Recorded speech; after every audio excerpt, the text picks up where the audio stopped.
ये सच्चा वाकया है।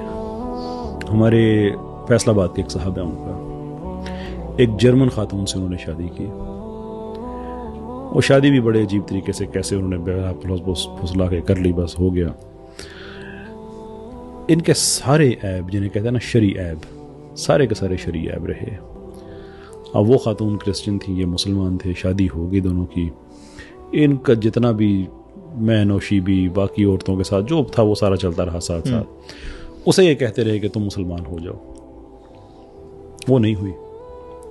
17 साल जब हो गए शादी को, तो ये अपने वो जो फैसलाबाद वाले साहब थे, उनके एक दोस्त और दोस्त की वाइफ के पास जाके कहती हैं कि मैंने तलाक लेनी है अपने हस्बैंड से, मेरी मदद करें। तो उन्होंने कहा तुम दोनों के बच्चे भी हो गए हैं, मैं तो मदद तो कोई होता है ना कि ख़ानदान टूट रहा है तो हम वो मदद करें, तुम कहती हो तलाक में मदद करें, ये तो हम नहीं कर सकते, बात तो बताओ। लंबी बात है, किस्सा मुख्तसर ये कि उस औरत ने ये कहा कि अब मैं मुसलमान हो गई हूँ, अब मैं मुसलमान हो गई हूँ, तो मुझे ये चीज़ पता चल गई है कि मेरा हस्बैंड इस लायक ही नहीं है कि एक मोमन औरत का हस्बैंड हो। मुझे पता चल गया ईमान किसे कहते हैं, ये मेरा हस्बैंड।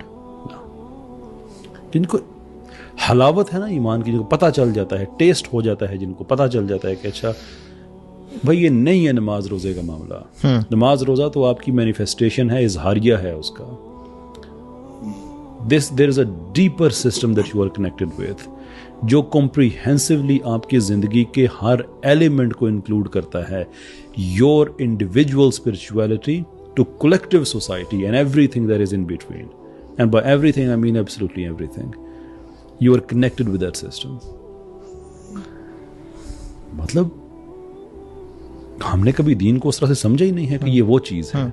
तो मैं अपने बच्चों को इस तरह से प्रोड्यूस करना चाहता हूँ सोसाइटी में कि इनको पता हो कि ईमान क्या कहा जाता है। तो they will never be copy of Kaiser Ahmed Raja, now they will be Musa and Maryam. वो मूसा और मरियम जो रब उनको बनाना चाहता है, जो उसकी रिक्वायरमेंट है। I think if you can think on those lines कि हमारे बच्चे ये अमानत हैं, ये प्रॉपर्टी नहीं है, इसका हिसाब लिया जाएगा।